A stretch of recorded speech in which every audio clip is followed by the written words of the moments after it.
సిద్దిపేట జిల్లాలోని కోర్టులో 16,642 కేసులు పెండింగ్ లో ఉన్నట్లు జిల్లా అడిషనల్ న్యాయమూర్తి జయప్రసాద్ తెలిపారు.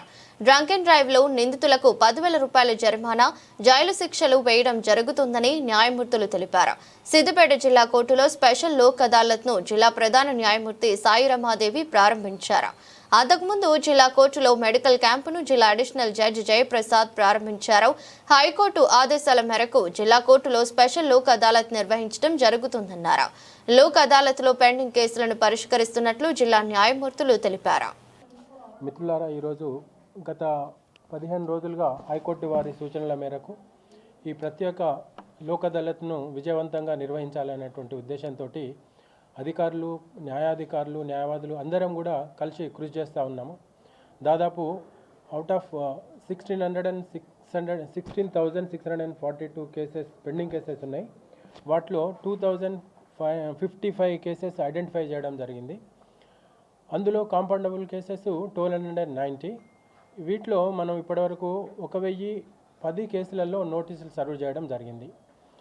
ఈ 1,010 కేసులలోనే కాకుండా ఇంకా చాలా కేసులలో ఈ రోజు వరకు కోర్టు వివిధ జిల్లాలో మొత్తంలో ఉన్నటువంటి వివిధ కోర్టుల దగ్గరికి కక్షిదారులు compoundable criminal cases, civil cases, matrimonial cases అన్ని కేసెస్లో వచ్చి మరి శాంతియుతంగా వాళ్ళ యొక్క సమస్యలను, కోర్టు పరిధిలో ఉన్నటువంటి కేసులను పరిష్కరించుకోవడం జరుగుతూ ఉన్నది.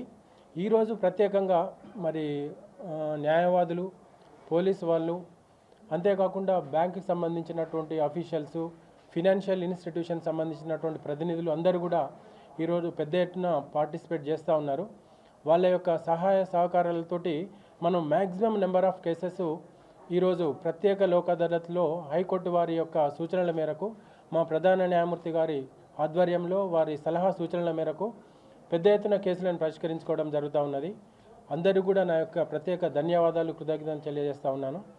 ముఖ్యంగా ఈ డ్రంక్ అండ్ డ్రైవ్ కేసెస్ విషయంలో వచ్చినట్లయితే ఈ మధ్య కాలంలో పోలీసు వాళ్ళు చాలా కేసెస్లో ఉన్న వాళ్ళని ఇంటర్సెప్ట్ చేసి దాదాపు 10,000 రూపాయల వరకు కూడా మరి చట్ట ప్రకారం వాళ్ళకు జరిమానా విధించడం జరుగుతూ ఉన్నది. ఈ పరిస్థితి తెచ్చుకోకుండా అందరూ కూడా మరి జాగ్రత్తతోటి, సమయంతో మరి వాళ్ళు బాధ్యతాయుతంగా మెలిగి ఈ సమస్యలను పరిష్కరించుకోవాలి. ఇంతవరకు కూడా తెచ్చుకోకుండా బాగుంటుంది అని చెప్పి నేను కోరుతా ఉన్నాను. మరొకసారి అందరు కూడా నా యొక్క ధన్యవాదాలు, కృతజ్ఞతలు తెలియజేస్తూ ఉన్నాను. ఈరోజు కూడా ఈ యొక్క ప్రత్యేక లోక్ అదాలత్ విజయవంతం చేస్తారని చెప్పి అందరికి కూడా నేను ప్రార్థిస్తూ ఉన్నాను. ఒక ముఖ్యమైనటువంటి విషయం ఏంటంటే, ఇంతకుముందు చెప్పినట్లుగా మనకు ఈ డ్రంక్ అండ్ డ్రైవ్ విషయంలో 10,000 రూపాయల వరకు జరిమానా విధించడం జరుగుతుంది. పోలీసు వాళ్ళను పట్టుకొని కోర్టు దగ్గర ప్రొడ్యూస్ చేసినట్లయితే. ఈరోజు ప్రత్యేక లోక్ అదాలత్ సందర్భంగా కేవలం అంటే ఆ యొక్క ఫైన్ 10,000 రూపాయలు ఉన్నప్పటికీ కూడా మరి జైలు విషయానికి వచ్చినట్లయితే తగ్గిస్తూ కేవలం ఒక 2 or 3 days విధించడం జరుగుతుందని చెప్పి ప్రత్యేకంగా ఈరోజు మటుకు అని చెప్పి తెలియజేస్తారు ప్రధాన న్యాయమూర్తి గారు. ఈ యొక్క అవకాశాన్ని కూడా సద్వినియోగం చేసుకుంటారని చెప్పి నేను విన్నవిస్తూ ఉన్నాను.